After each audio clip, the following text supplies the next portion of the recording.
أعوذ بالله من الشيطان الرجيم. بسم الله الرحمن الرحيم.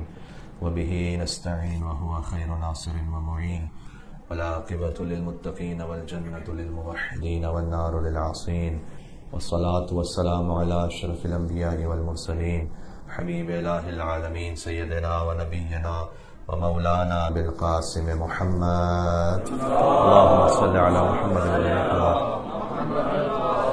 وعلى آله الطيبين الطاهرين المعصومين المظلومين سيما بقية الله في الأرضين.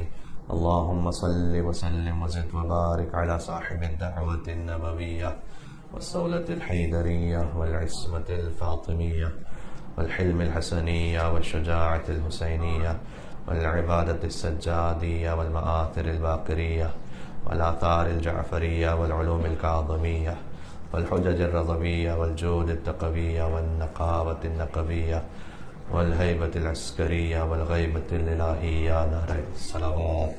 اللهم صل على محمد وعلى آله الطيبين الطاهرين المعصومين واللعنة الدائمة على أعدائهم أجمعين. أما بعد، فقد قال الله الحكيم في كتابه المجيد: بسم الله الرحمن الرحيم. وظنون إذ ذهب مغاضبا فظن أن لن نقدر عليه فنادى في الظلمات أن لا إله إلا أنت سبحانك إني كنت من الظالمين فاستجبنا له ونجيناه من الغم وكذلك ننجي المؤمنين نار الصلوات. اللهم صل على محمد وعلى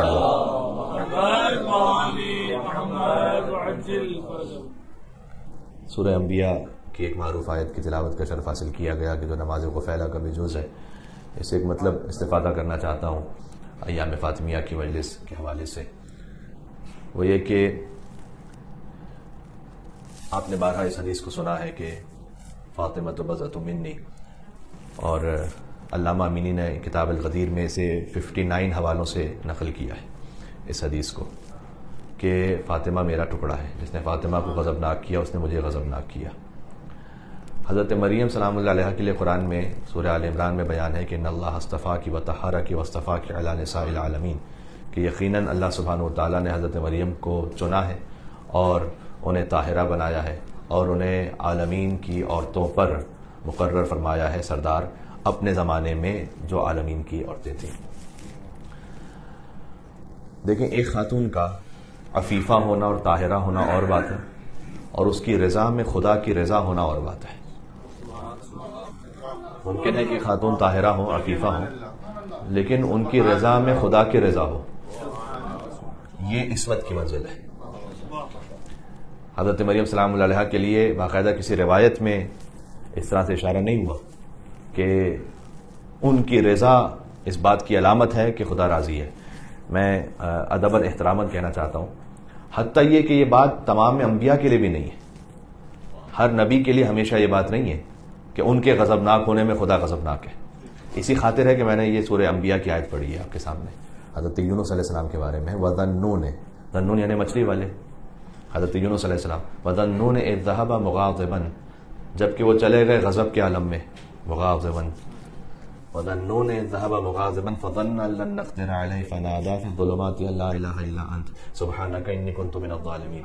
حضرت یونس علیہ السلام اپنی قوم کو چھوڑ کے چلے گئے تھے اس بنیاد پر کہ اب کل ان پر عذاب نازل ہونے والا ہے، قابل ہدایت نہیں ہے. اللہ سبحانہ و تعالیٰ کو یہ بات پسند نہیں آئی، ترک اولا کیا انہوں نے، حرام نہیں کیا انہوں نے، قوم کو چھوڑ کر جانا ناجائز نہیں تھا، اس لیے کہ ہدایت کی ساری حجتیں وہ پوری کر چکے تھے. لیکن اللہ سبحانہ و تعالیٰ کو پسند نہیں آیا کہ نبوت کی شان کے مطابق نہیں تھا کہ آپ اپنی قوم کو ساتھ چھوڑ کے چلے جاتے ہیں. تو خدا کی اجازت کے بغیر چونکہ وہ چلے گئے اس قریے سے، تو اللہ سبحانہ و تعالیٰ نے 40 دن انہیں مچھلی کے پیٹ میں رکھا. حضرت یونس علیہ السلام غضب کے عالم میں گئے تھے اپنی قوم کو چھوڑ کر، لیکن یہاں پر ان کا غضبناک ہونا خدا کا غضبناک ہونا نہیں ہے. اگر یہاں ان کا غضبناک ہونا خدا کا غضبناک ہونا ہوتا تو پھر حضرت یونس کا یہ ترک اولا نہ کہلاتا، انہیں مچھلی کے شکم میں نہ رکھا جاتا، بلکہ اللہ سبحانہ و تعالیٰ اس وقت ان کے غضبناک ہونے سے راضی نہیں ہوا. اور حضرت یونس علیہ السلام مچھلی کے پیٹ میں رہے 40 دن تک، اور وہاں فرماتے رہے کہ فاستجبنا له ونجيناه من الغم. اس سے پہلے فرماتے تھے سبحانك انی كنت من الظالمین، پروردگار تیری ذات پاک ہے اور میں ظلم کرنے والوں میں سے تھا. سبحانك انی كنت من الظالمین، تو ہر عیب سے پاک و منزہ ہے، یقیناً میں ظلم کرنے والوں میں سے تھا. فاستجبنا له، تو ہم نے یونس کی دعا کو قبول کیا یونس علیہ السلام. وَنَجَّيْنَاهُ مِنَ الْغَمِّ، اور انہیں غموں سے نجات عطا کی.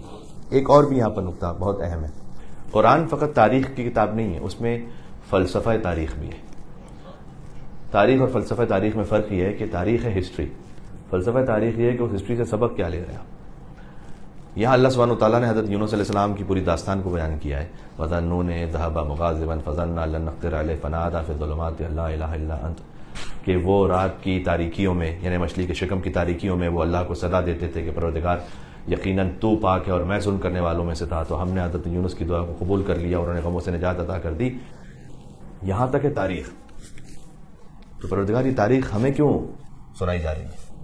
وَكَذَٰلِكَ نُنْجِي الْمُؤْمِنِينَ، یہ اصل وجہ کہ ہم ایمان رکھنے والوں کو جب وہ فریاد کرتے ہیں تو ایسے ہی نجات عطا کیا کرتے ہیں. ایک مل کے صلوات دے دیں محمد و آل محمد صلی اللہ علیہ محمد.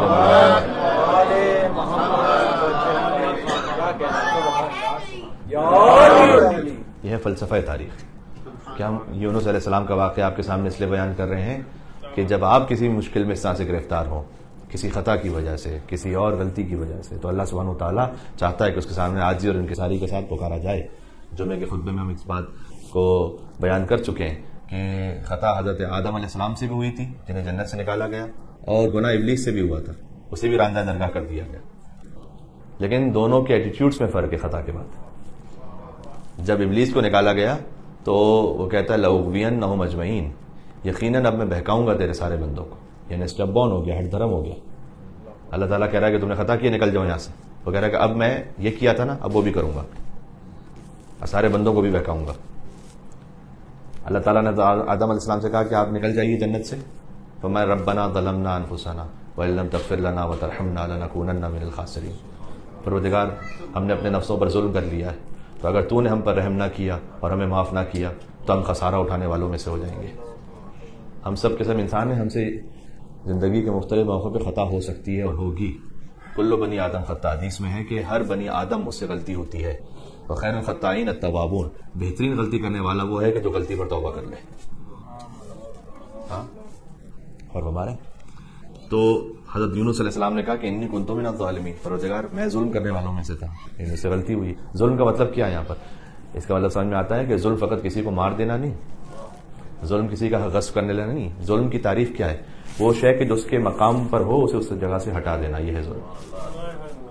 عدل کی تعریف ہے کہ وضع الشیء فی محلہ، شے کو اس کے مقام پر رکھنا عدل ہے، شے کو اس کے مقام سے ہٹا دینا ظلم ہے. جو خلافت کا حقدار ہے اسے اس کے مقام پر رکھنا عدل ہے، کسی نااہل کو وہاں بٹھا دینا ظلم ہے. انی کنت من الظالمین فاستجبنا لہ ونجیناہ من الغم وکذلک ننجی المؤمنین. ہم ایمان رکھنے والوں کو ایسے نجات دیتے ہیں. اب یہاں حضرت یونس علیہ السلام جو غضبناک ہو کر گئے تھے تو یہاں ان کا ترک اولا تھا. یہ بات واضح ہو رہی ہے. یعنی ہم یہ عرض کرنے لگے ہیں کہ کسی کا طاہرہ ہونا، عفیفہ ہونا کسی خاتون کا، یا حتیٰ کسی عہدے پر ہونا وہ ایک اور بات ہے، اور ان کی رضا میں خدا کی رضا ہونا اور بات ہے. اگر کسی کی رضا میں خدا کی رضا ہے اور کسی کے غضب میں خدا کا غضب ہے تو یہاں عصمت مطلقہ کی منزل ہے. یعنی جہاں پر گناہ چھوڑ دیجئے، خطا یا ترک اولا کا بھی کوئی امکان نہیں ہے. اچھا یہاں غور کیجئے گا، کیا اللہ سبحانہ و تعالیٰ مجبور ہے؟ اپنے آپ سے آپ سوال کریں، اللہ تعالیٰ کیا مجبور ہے کہ جب بھی بی بی فاطمہ سلام اللہ علیہ راضی ہو تو اسے راضی ہونا پڑے گا؟ ایسی تو بات نہیں ہے. اللہ سبحانہ و تعالیٰ مؤثر ہے، وہ متاثر نہیں ہے.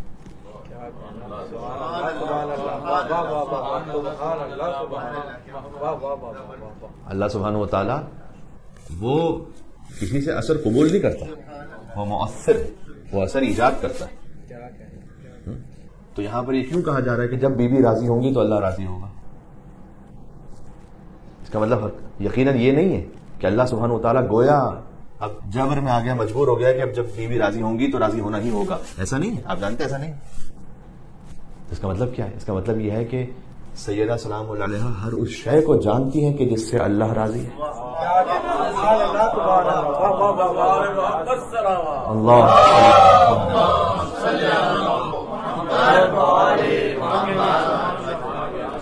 اس ایک فکرے سے آپ عظمت سمجھ میں آ رہی ہے آپ کو. اور سیدہ سلام اللہ علیہ ہر اس شے سے بھی واقف ہیں جس سے اللہ ناراض ہے. اور وہ اس پر عالمہ بھی ہیں اور عاملہ بھی ہیں.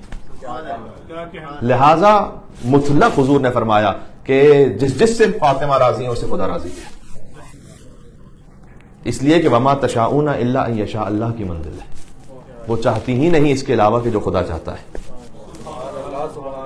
خدا آسمانوں سے، اور یہ بھی تعبیر محاورتن ہے ورنہ خدا ہر جگہ ہے، ہمارے سامنے آ نہیں سکتا اس لیے کہ اس کی ذات میں کوئی نقص نہیں ہے، تو کوئی عیب نہیں ہے، تو وہ بسیط ہے، مرکب نہیں ہے، وہ جسم نہیں رکھتا. تو اب اس کی رضا معلوم کیسے ہو؟ رضا معلوم ہے سیدہ سلام علیہا کے ذریعے سے. علی ابن ابی طالب کو وجہ اللہ اسی لیے کہا جاتا ہے. وجہ اللہ کا مطلب یہ نہیں ہے کہ اللہ کا کوئی فزیکل چہرہ علی کے اوپر فٹ ہوا ہوا ہے. وجہ اللہ کا مطلب ہے کہ آپ چہرے سے کسی کے ناراض ہونے یا خوش ہونے کا اندازہ لگاتے ہیں. اللہ راضی ہے یا نہیں یہ وجہ اللہ سے پتہ چلے گا.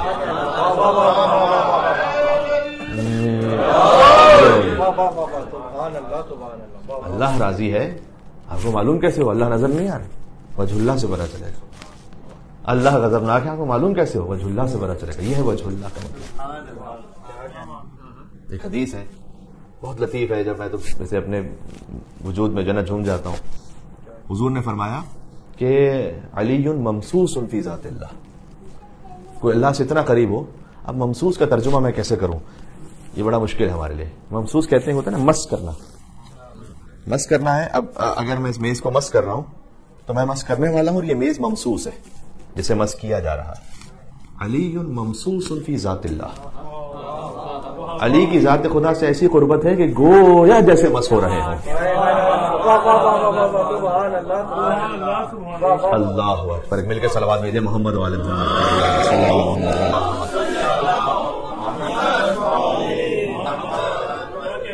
ممسوس فی ذات اللہ. سادہ ترجمہ یہ کہ فنا ہے ذات خدا میں. اب نہ ان کے لیے گویا اپنی رضا اور اپنی نارضایتی نہیں ہے، جو کچھ ہے وہ اللہ سبحانہ و تعالیٰ کا. تب فاطمہ کی رضا میں خدا کی رضا ہے. فاطمہ سلام اللہ علیہ غضبناک ہونے میں خدا غضبناک ہونا ہے. اس خاطر ہے کہ حضور نے فرمایا کہ لولا علی لم یکن لفاطمہ کفوا.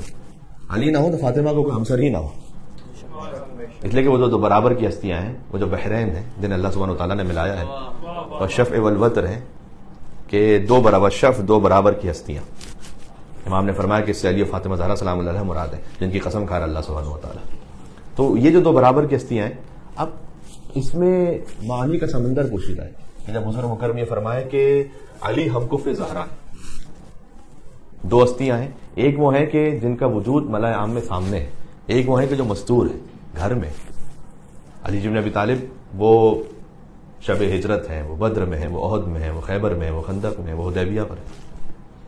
وہ سورہ برات کو لے کر جا رہے ہیں، وہ یمن پہ ماموریت پہ جا رہے ہیں، وہ غزوہ تبوک میں یا علی انت منی بمنزلۃ ہارون میں موسیٰ جانشین رسول مدینہ میں. علی سامنے ہے تو فضائل ان کے سامنے ہیں. علی کی سخاوت سامنے، علی کی شجاعت سامنے، علی کا علم سامنے. سیدہ سلام اللہ علیہ کی عظمت کیسے سامنے آئے جبکہ بی بی بہت ضروری امور سے گھر سے باہر تشریف لائی ہیں.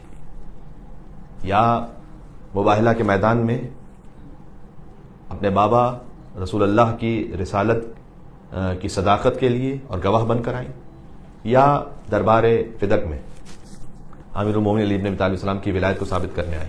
تو معمولاً بیوی سامنے نہیں ہے اس طرح سے. تو ان کی عظمت کیسے واضح ہو؟ فرمایا کہ بس علی کو دیکھ رہے ہو نا، اگر علی نہ ہو تو فاطمہ کی برابری کرنے والا کوئی نہ ہو. اب اس کا مطلب کیا ہے؟ یعنی علی قطب عالم امکان ہے. عالم امکان کا مرکز مولا علی ہے. علی قطب عالم امکان ہے. علی مولا المؤمنین ہے. علی یعصب الدین ہے.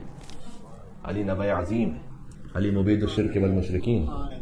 علی قاتل الناکفین والقاسفین والمارقین ہے. ابو الیتامى والمساکین ہے.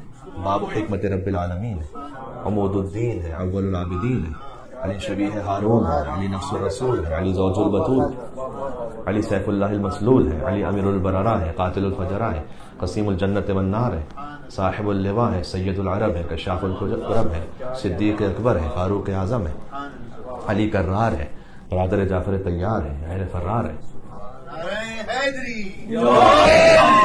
علی مصباح الدجا ہے. ابن عبد المصطفیٰ ہے. لیث الورا ہے. حازم الاسلاب ہے. حازم الاحزاب ہے. قاسم الاسلاب ہے. معز الاولیاء ہے. مذل الاعداء ہے. اخطب الخطباء ہیں، قدوۃ اہل الکساء ہیں، امام الائمۃ والاتقیاء ہیں، ابو سید شہداء ہیں، علی مکی ہیں، مدنی ہیں، طالبی ہیں، عروۃ الوثقیٰ ہیں، لیث الورا ہیں، سبحان اللہ، علی ولی اللہ ہے، سر اللہ ہے، عین اللہ ہے، ید اللہ ہے، باب حکمت اللہ ہے، موضع سر اللہ ہے، اور حب علی رحمت اللہ ہے، اور بغض علی لعنت اللہ ہے۔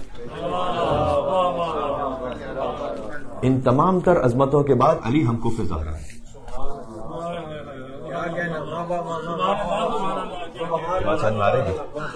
سیدہ سلام اللہ علیہ کی عظمتوں پر ایک مل کے صلوات بھیجیں محمد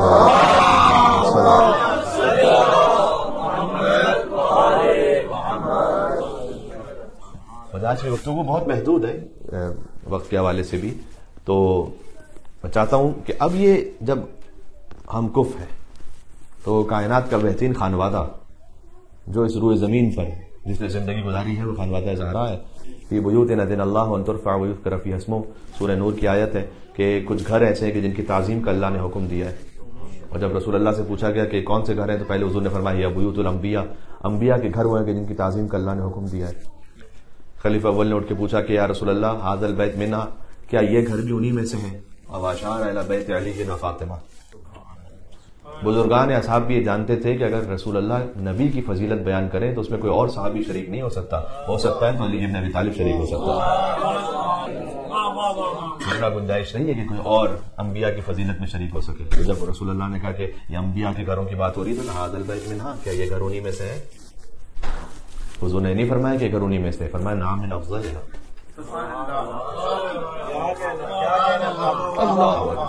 یہ نہیں فرمایا کہ گھر انہی میں سے، فرمایا افضل ترین گھر ہی علی و فاطمہ زہرا سلام اللہ علیہ کا ہے۔ تو یہ کائنات کا وہ افضل ترین گھر ہے، وہ افضل ترین خانوادہ ہے۔ میں اس سے ایک نتیجہ عرض کرنا چاہتا ہوں۔ شیخ سلیمان قندوزی حنفی نام سے ظاہر ہے کہ اہل سنت مسلک سے تعلق رکھتے ہیں، ان کی کتاب ہے جناب المودہ، اس میں انہوں نے اس حدیث کو لکھا ہے کہ حضور نے فرمایا تھا کہ اگر اس روئے زمین پر علی اور زہرا اور حسن اور حسین سے بڑھ کر کوئی ہستی ہوتی تو اللہ سبحانہ و تعالیٰ مجھے انہیں لے جانے کا حکم دیتا میدان مباہلہ میں۔ میدان مباہلہ میں اللہ سبحانہ و تعالیٰ کا یہ امر کرنا کہ لے جائیے آپ اپنا انا و ابناکم و نساءنا و نساءکم و انفسنا و انفسکم، ان ہستیوں کو لے جائیے۔ یہ اس بات کی دلیل ہے کہ ان سے بڑھ کر روئے زمین پر کوئی زندگی گزارنے والا نہیں ہے۔ اب کچھ پرنسپلز ہیں، کچھ فنڈامنٹلز ہیں کہ جو ان کے گھر پر حاکم ہیں، ذرا غور کیجیے گا۔ اس پہ کبھی تفصیل سے اور بات کریں گے، لیکن میں چاہتا ہوں کہ کچھ باتیں ایک دو پوائنٹس مختصر سے آ جائیں۔ گزشتہ 2-3 مجالس جو ہوئی اس میں ایک میں موضوع یہ رہا کہ ماں باپ کو بیٹیوں کے ساتھ کیا تعلق رکھنا چاہیے اور انہیں کیا کیا سکھلانا چاہیے، اور پھر کل کی گفتگو میں رہا کہ ماں باپ کو بیٹوں کے ساتھ کیا کیا تعلق ان کا کیسا ہونا چاہیے، کہ انہیں کیا سکھلانا چاہیے، انہیں کیا father should teach his son, کیا کیا اسے سکھلانا چاہیے۔ 14 اصول کل پیش کیے تھے، کچھ مومنین وہاں پر ہیں، تو میں چاہتا ہوں کہ آج اس کو تھوڑے سے کنٹینیوشن میں خانوادے پر بات ہو جائے، اور بہت مختصر۔ ایک عالم دین ہے، انہوں نے خود ہی بیان کیا کہ جب میں ان پرنسپلز کو دیکھ رہا تھا کہ یہ اصول وہ ہیں کہ جو غیر قابل تغیر ہیں۔ دیکھیں آپ کے گھر کا انداز بدل جاتا ہے، آپ کی وہیکل بدل جاتی ہے، آپ کے لباس بدل جاتا ہے، لیکن کچھ فنڈامنٹلز ہیں جو نہیں بدلتے۔ ہاں جب یہ کہتے ہیں کہ ہمیں سیدہ سلام علیہا کے گھر کے مطابق اس سیرت کو اپنانا ہے، تو اس کا مطلب یقیناً یہ نہیں ہے کہ اس زمانے میں جو گھر جیسے ان کا بن رہا تھا تو آج آپ ایسے گھر بنائیں گے۔ آج تو کونسل آپ کو اجازت ہی نہیں دے، تو وہ تو بات ہی ختم ہو گئی۔ یہ مراد نہیں ہے، مراد یہ ہے کہ کچھ ایسے اصول تھے کہ جو قیامت تک ویسے ہی رہیں گے۔ سیدہ سلام اللہ علیہ نے مولا علی علیہ السلام کے ساتھ 9 سال زندگی گزاری ہے، اگر 90 سال بھی زندگی گزارتی تو یہی اصول رہتے۔ مثال کے طور پر اس میں ایک ہے اصل صداقت، سچائی۔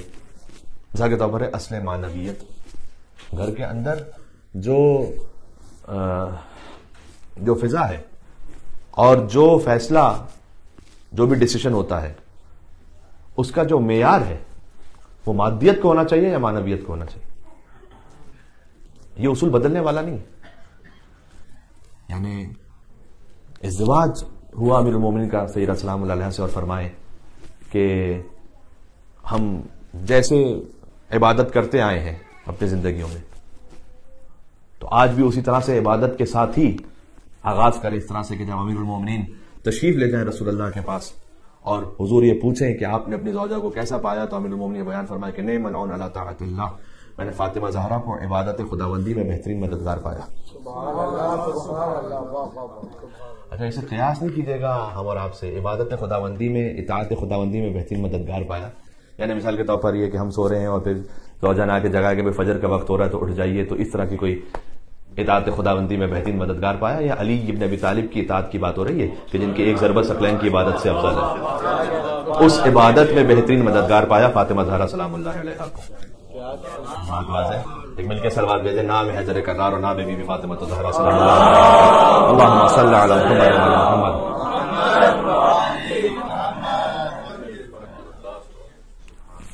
حتیٰ یہ کہ جب شہادت کی منزل بھی قریب تھی تو بی بی نے فرمایا کہ اے ابو الحسن آپ کثرت کے ساتھ میرے لیے قرآن کی تلاوت فرمائیے گا اور دعا کیجیے گا. فقط قرآن نہیں، کثرت کے ساتھ قرآن. تو ایک معنویت وہ حاکم تھی گھر پہ. مثال کے طور پر جو زوجین ہیں ان میں اصل تکریم یعنی principle of respect, love and respect, یہ بہت ضروری ہے. آپ کو تاریخ میں ملے گا کہ امیر المومنین اس بات پر زیادہ راضی ہوتے تھے اور انہیں اچھا محسوس ہوتا تھا کہ جب بی بی فاطمہ سلام اللہ علیہا انہیں یبن العم کہہ کے مخاطب کرے. اور بی بی اس بات پر زیادہ راضی ہوتی تھی کہ جب مولا علی علیہ السلام انہیں یا فاطمہ بنت محمد کہہ کے مخاطب کریں، اے محمد رسول اللہ کی بیٹی صلی اللہ علیہ وآلہ وسلم. اللہم صلی علی محمد وعلی محمد.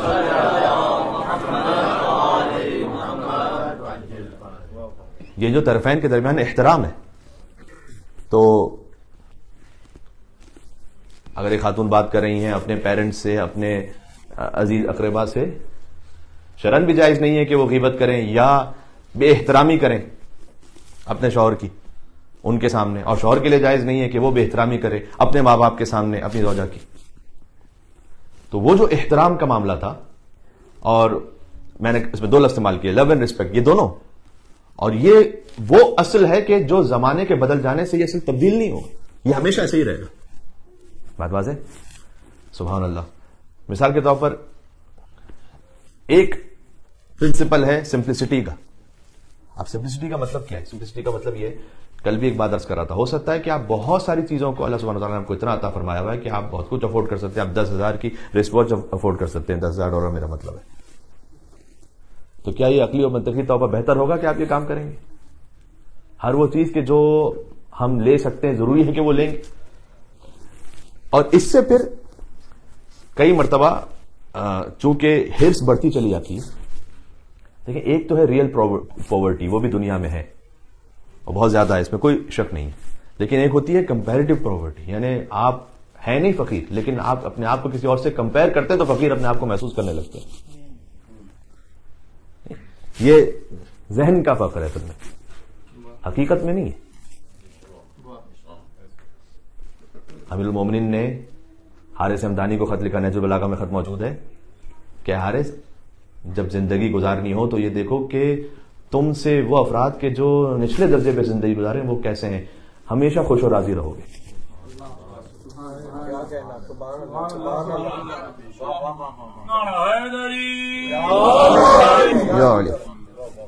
اب آپ دیکھیے، میں ایک عزیز کی یہاں مثال دوں نام لیے بغیر ہی، کہ مثلاً وہ یہاں تشریف لائے اور کسی وجہ سے فیملی کے بغیر یہاں پر آئے تھے. 3 مہینے کی ان کی بیٹی تھی، انہیں چھوڑ کر آئے. 4 سال تک یہاں پر رہے بغیر ظاہر کہ بیٹی سے باقاعدہ ملاقات ہوئے. اس کے بعد وہ وہاں تشریف لے گئے، کچھ عرصہ وہاں گزارا، پھر انہیں یہاں پر آنا پڑا. ابھی 5-6 دن یہاں آئے ہوئے تھے کہ ان کے والد کا انتقال ہو گیا، واپس نہیں جا سکتے. اب آپ جب سنیں احوال اور حالات کو کہ کس کس انداز سے کہاں کس طرح سے زندگیاں گزر رہی ہیں لوگوں، تو جب بے سبب تقابل کرنے لگیں گے کہ ان کے پاس یہ ماڈل، ان کے پاس اتنے گھر، ان کے پاس اتنی پراپرٹی، یہ اصل میں فقر نہیں ہے، یہ ہمارا ذہنی فقر ہے. جی تو اس سے کبھی بھی زندگی میں سکون نہیں آ سکتا.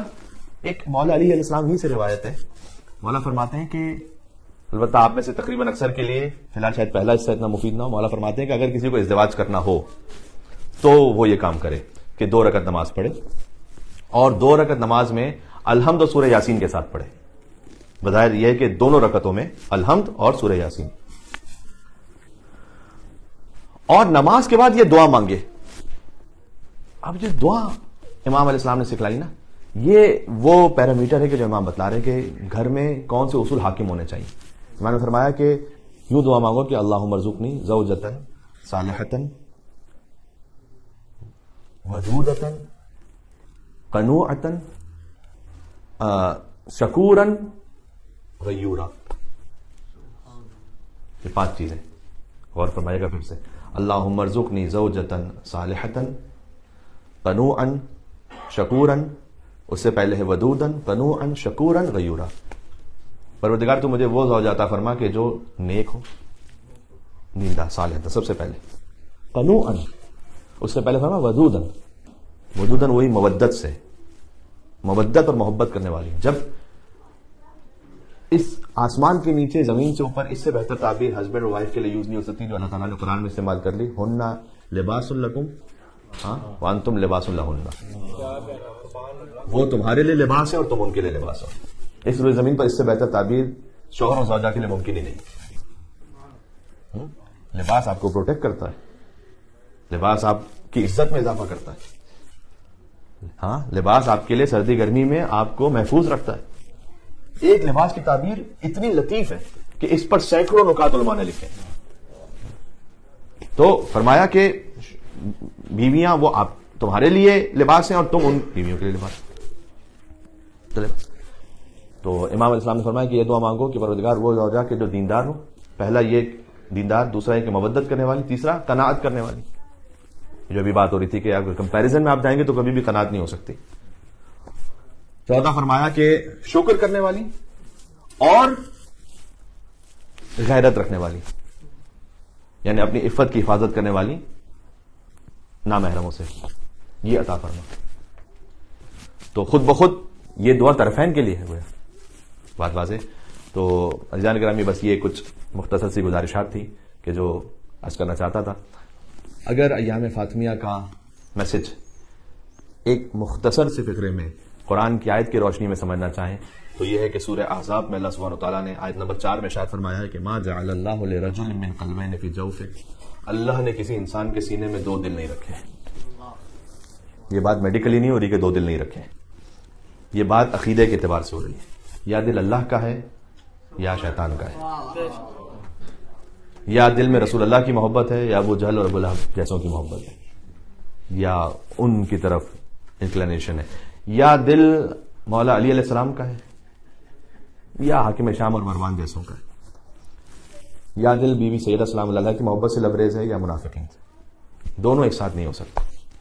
یہ ہے ایام فاطمیہ کا ایک جامع پیغام جس میں تولا بھی ہے, جس میں تبرہ بھی ہے. امام جب نماز مکمل کرتے تھے, کتاب الکافی کی حدیث ہے, تو امام صادق علیہ السلام 4 مردوں اور 4 عورتوں پہ لعنت کرتے تھے. امام کی تعقیبات نماز کا حصہ تھا یہ, اور یہ حدیث میں ہے کہ ہر فرض نماز کے بعد امام یہ کام کرتے تھے. اب ان 4 مردوں 4 عورتوں کی تفصیل میں تو میں جا نہیں سکتا, لیکن زیارت عاشورہ میں اس پر اشارہ ضرور ہے. تو زیارت عاشورہ پڑھنے کے پابند ہیں. اللہم خص انت اول ظالم باللعن منی وابدأ به اولا ثم لعن الثانی والثالث والرابع اللہم لعن یزید خامسا. تو یہ امام علیہ السلام کے گویا ڈیلی ریچولز میں روٹین میں تھے. تو اس سے یہ ہے ایام فاطمیہ. جب آپ محبت رکھیں گے کسی خانوادے سے تو ان کے جیسا بننے کی کوشش کریں گے, جب تبرہ رکھیں گے کسی سے دل میں تو ان کے کردار سے ہٹنے کی کوشش کریں گے. کبھی کبھی کیسز آتے ہیں, انشاءاللہ ہماری کمیونٹی میں تو نہیں ہے, لیکن اللہ نہ کرے کہیں ایسا معاملہ ہو, کہیں ڈومیسٹک وائلنس کا یا ڈومیسٹک ابیوز کا, تو میں اس میں ایک جملہ ادباً احتراماً کہتا ہوں کہ اللہ نہ کرے اگر کوئی مرد اپنی زوجہ پر یا کسی بھی خاتون پر ہاتھ اٹھانے والا ہو تو وہ یہ سوچے کہ وہ اپنے آپ کو کردار میں کس کے ساتھ ملا رہا ہے. کس نے ہاتھ اٹھایا تھا رسول کی بیٹی پر؟ تو تبرہ کا مطلب کیا ہے؟ تبرہ کا مطلب یہ ہے کہ آپ براءت اختیار کرتے ہیں ان کے کردار سے, ان کی ویلیو سے ہمارا کوئی تعلق نہیں, ہم ہیں علی والے. بات واضح؟ سبحان اللہ سبحان اللہ. اللہ سبحانہ و تعالی ہمیں بی بی فاطمہ سلام اللہ علیہا کی شفاعت سے بہرہ فرمائے. سبحان اللہ. ایک حدیث سنانی تھی, وقت تمام ہو گیا, انشاءاللہ آگے کسی مجلس میں سناؤں گا. چونکہ وہ حدیث یہ ہے کہ حضرت سلمان نے کہا تھا کہ یا رسول اللہ مجھے آپ اپنی بیٹی کی کوئی ایسی فضیلت بتائیں کہ جب میں وہ کسی کو آگے سناؤں تو وہ مومن اس کا دل خوش ہو جائے. وہ انشاءاللہ وہ تفصیل سے وہ انشاءاللہ پھر کبھی اور صحیح، آگے کچھ اور مجالس بھی ہیں. سبحان اللہ. مصائب کیا اس بی بی کے بیان کروں کہ ما زالت بعد ابیہا، روایت پڑھ رہا ہوں، ما زالت بعد ابیہا معصبۃ الراس. فاطمہ سلام اللہ علیہا اپنے بابا کے بعد ہمیشہ ان کے سر اقدس پر ایک پٹی بندھی رہتی تھی. منحدۃ الرکن، ان کی کمر خمیدہ رہتی تھی. ناحلۃ الجسم، جسم اتنا نحیف ہو چکا تھا کہ صارت کالشبہ، یہ بی بی فضہ کا بیان ہے کہ جیسے لوگ سائے کی طرح ہو گئی تھی.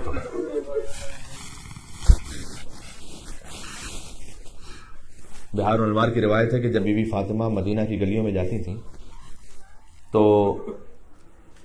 مجھے یہ کہتے ہوئے حیا آتی ہے میں کیا کروں، لیکن بی بی کی چشمان مبارک آنسوؤں سے اتنی پر ہو جاتی تھی کہ بی بی ایک جگہ بیٹھ جاتی تھی، راستہ نظر نہیں آتا تھا. راستہ نظر نہیں آتا تھا، ایک طرف بیٹھ جاتی تھی. آپ جانتے ہیں مدینہ کی گلیوں میں بھی فاطمہ زہرا پر کیا کیا ظلم ڈھائے گئے. امام حسن علیہ السلام مدینہ کی گلی سے نہیں جاتے ہیں تو کیوں نہیں جاتے مولا حسن علیہ السلام وہاں سے؟ اس لیے کہ جب میں اپنے بچپن کو یاد کرتا ہوں تو میری ماں وہاں سے گزرتی تھی اور مغیرہ وہ گستاخی کرتا تھا کہ وہ میری ماں زمین پر گر جاتی تھی. اللہ اکبر. مجھے نہیں معلوم علی نے کس دل سے بی بی سے یہ کہا ہوگا کہ مدینہ والے کہتے ہیں آپ روتی بہت ہیں، یا آپ دن میں روئیں یا رات میں روئیں. یہ پیغام پہنچانا کتنا مشکل تھا مولا علی علیہ السلام کے لیے، لیکن بہرحال جب پیغام کو پہنچایا فرمایا کہ ابو الحسن آپ کہہ دیجئے مدینہ والوں سے کہ فاطمہ کا گریہ تو نہیں رک سکتا لیکن میں مدینہ سے باہر جا کر رو لوں گی دن میں، تاکہ مدینے والوں کو تکلیف نہ ہونے پائے. صبح کے وقت خانہ زہرا سے ایک عجیب کاروان نکلتا ہے، ایک طرف حسن ہے دوسری طرف حسین ہے، درمیان میں فاطمہ زہرا ہے. جنت البقیع پہنچتی ہیں، مجلس پڑھنے والی فاطمہ زہرا ہے، مجلس سننے والے حسن اور حسین ہیں. تو بیوی کہتی تھی صحبت علیہ مسا ہے.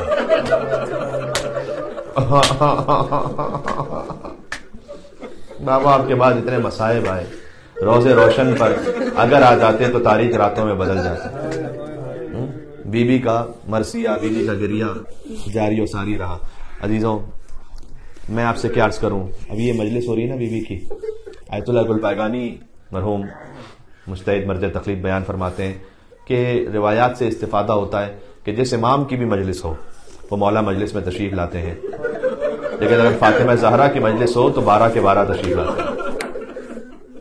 گویا جہاں کہیں ذکر سیدہ سلام اللہ علیہ برکہ وہاں امام حسن بھی آتے ہیں، امام حسین بھی ہیں، وہاں امام جواد ہے، امام علی نقی علیہ السلام ہے، وہاں امام زمانہ علیہ السلام ہے. ایک روایت ہے کہ زہری نے آ کر امام زین العابدین علیہ السلام سے کہا کہ میرے گھر میں میرے بیٹی کی شادی ہے، اب تشریف لائیے گا. امام نے کہا تجھے معلوم ہے کربلا کے بعد ہم نے کسی خوشی کی تقریب میں شرکت نہیں کی ہے. تو وہ سر جھکا کر چلا گیا. کچھ دنوں بعد پھر آیا کہ میرے ہاں آپ کے بابا کی مجلس ہے.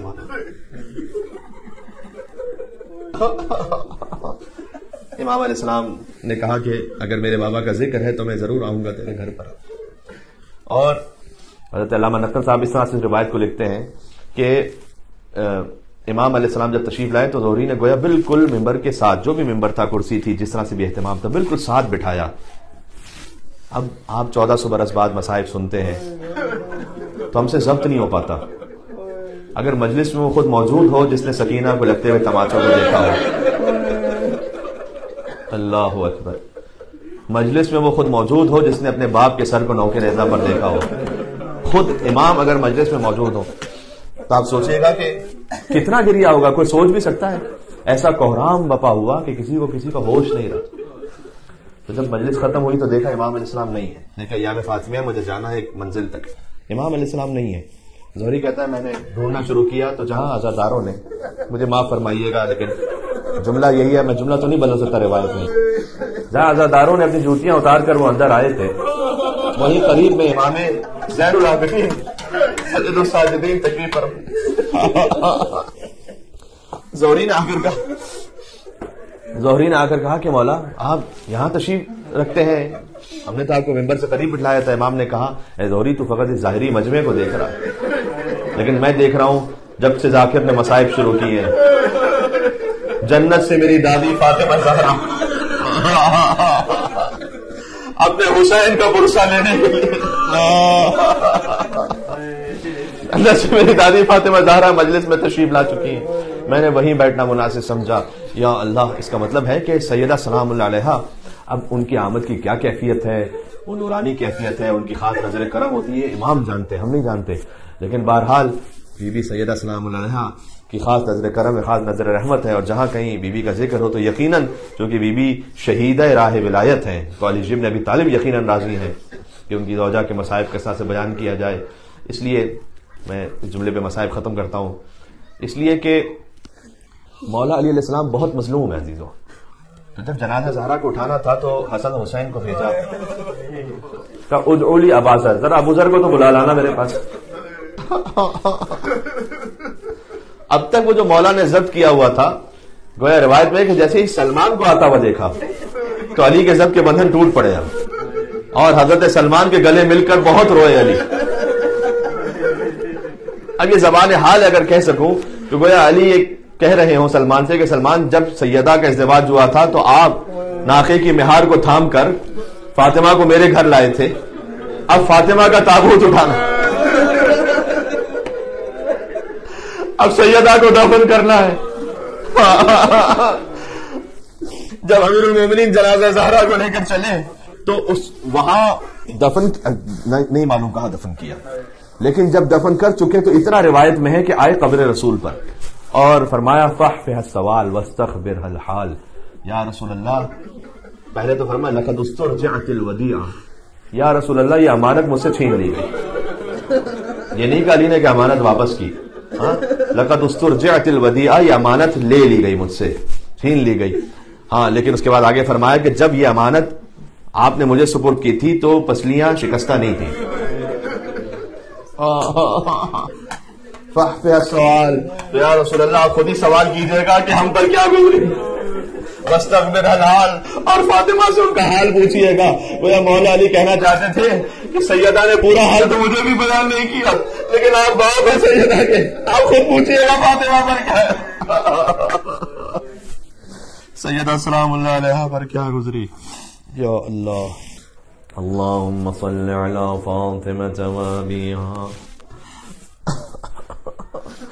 وبعلها وبنيها وسر المستودع فيها بعدد ما أحاط به علمك، اللهم لعن ولا ظالم ظلم